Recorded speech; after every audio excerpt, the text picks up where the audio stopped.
A jam-packed day of news just moments ago. HHS Secretary RFK Jr. going to war against artificial food dyes.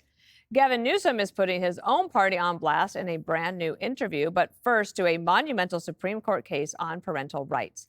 The top court hearing oral arguments on whether elementary schools can force kids to read books on gender and sexuality after a Maryland school district introduced a new inclusivity initiative and withdrew its opt-out policy. Then a group of parents responded with a lawsuit claiming their religious rights had been violated. Some are Muslim or Christian. Earlier, I spoke with one of those parents. It was not merely reading, it was instruction.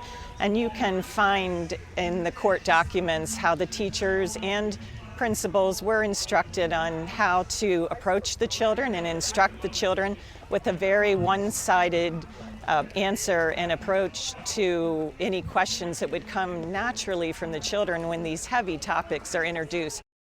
And it's looking likely that the Supreme Court will side with the parents after the justices seem taken aback by the content in these books. I, too, was struck by these are, young kids, picture books, and on matters concerning sexuality. I suspect there are a lot of non-religious parents who weren't all that thrilled about this. And then you add in religion, and that's, even more serious. Judge Janine, the lower courts sided with the teachers union and not the parents, which by the time this gets to the Supreme Court, I imagine that even Elena Kagan was thinking, why in the world did this ever get to us in the first place? It's obvious. Yeah, the Federal Appeals Court ruled that the school can withdraw a parent's right to opt their child out of this clearly sexual, transgender picture book for young children. And the issue is, parental rights as it relates to schools. Parents have a parental right and a constitutional right, but they don't have a right to control everything that goes on in the school. This case will be a very important case to define ultimately what control parents have as it relates to the school curriculum. And we've seen this tug of war start over the last few years specifically. But I mean, it started in 1925 when the court ruled states can't force children to attend only public schools when parents wanted their kids to go to religious schools. And we just keep defining it and defining it.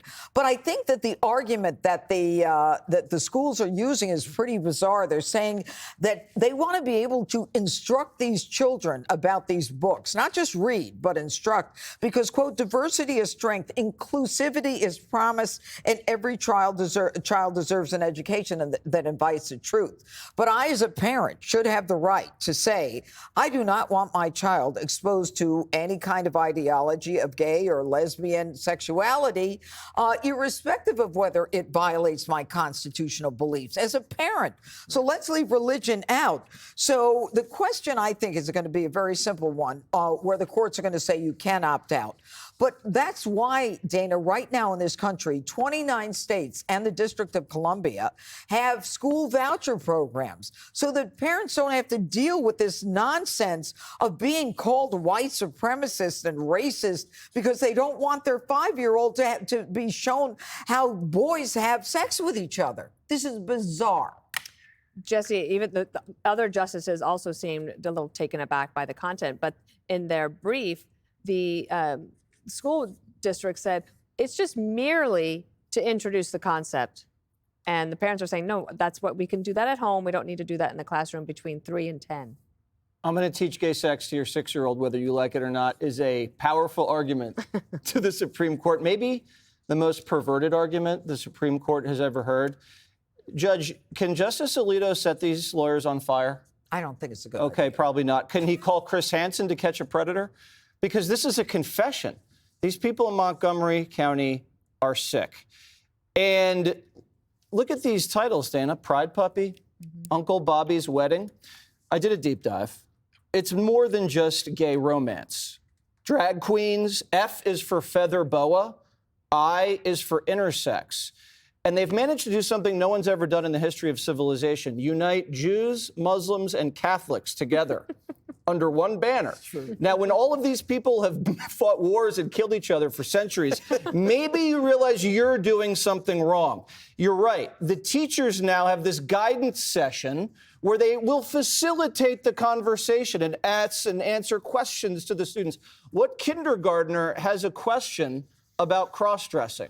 And do you trust a purple-haired woman with a nose ring and a trans flag on her desk to have an honest conversation with your kid? Absolutely not.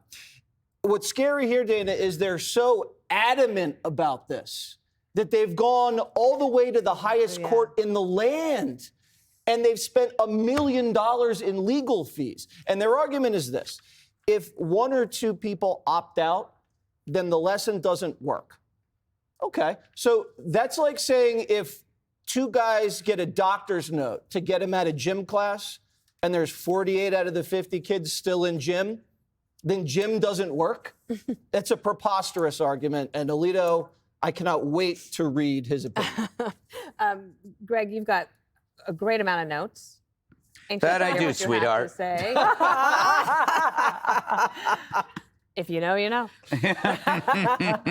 Gotta watch at 3. Do you know, we have to, this is the most important point of this segment. This is not about gays or lesbians. It's about activists. No reasonable gay wants to be part of this story. No gay wants to talk to your kids. This is the phenomenon of the activist, and it's ruined the gay brand. Once they added T to L and G and B, it was over. Gays, what did you think about? Your gay best friend, fun, creative, artistic, the best person to go out drinking with because they're hilarious. Or shopping. And then the T got attached. And with that came all this activism. And it sucked all the fun out of it. And suddenly it started becoming this this invasive thing in people's lives. And gays and lesbians are like, hell no. We don't want any part of this. This is not us. This is where, again, identity politics has blinded its followers to the basic concerns of most, if not all, Americans, including gays and lesbians. You know, nobody cares what you do in your house. Don't compel it on my family. We will fight you every step of the way. The percentage of children who identify as non-binary has more than quadrupled in the past, 5 years? That's evidence of a psychological contagion that has been spread by social media, hijacked by men who cosplay and women who are mentally ill. If this were a phase among kids, it would be great. But now you have activists who are exploiting that phase to somehow justify their miserable life choices. Just saw an article in Politico on Governor Pritzker. It was a glowing effort to paint him as a front runner. Right up front, he says, we're bullying basically a tiny minority, small defenseless people. He was talking about trans kids. He was basically painting parents as bullies because they were concerned about their children. Then he said, trans kids have a higher rate of suicide. Not true. In fact, that is an egregious lie that is used by activists to separate their parents from their children. When their parents say, I'm concerned about my child being fed some kind of brainwash, they say, you're going to have blood on your hands. How many trans kids do you want to kill? This is not gays. This is not lesbians. I would say it's probably not even the majority of trans. This is trans activism. So I think this concept of trans kids, well, I know it is a false construction. It's a confabulation that went unchecked out of fear of being called transphobic and financial gain by unscrupulous doctors who should be in jail. So I'll end on this. A child could be mentally ill and think that their healthy arm needs to be amputated. It's called xenomelia. It's when you feel that your limb is not part of your body. Would a doctor remove that limb? No. He would be jailed.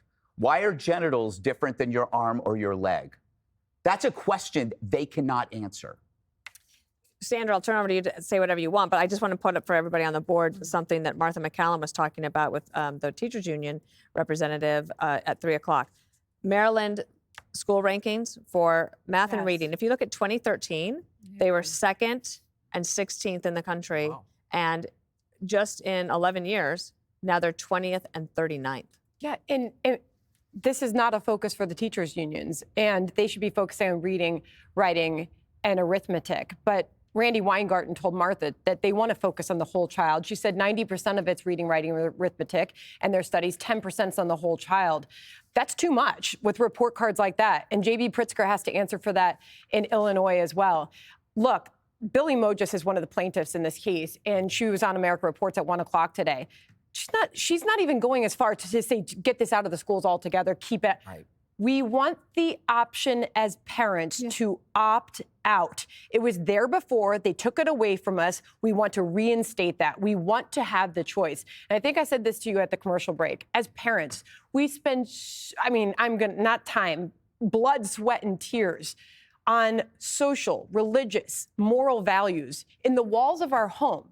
And what the teachers union is saying is that when we hand off our kids and the door shuts to the public school, that we are to not only not care, but not have any say in what they're putting in front of those children. And that is at the core of the Supreme Court argument. And this does look like it is moving in favor of those parents. It is, and then it will have effect all across the country, as it is the SCOTUS. Hey, Sean Hannity here. Hey, click here to subscribe to Fox News YouTube page and catch our hottest interviews and most compelling analysis. You will not get it anywhere else.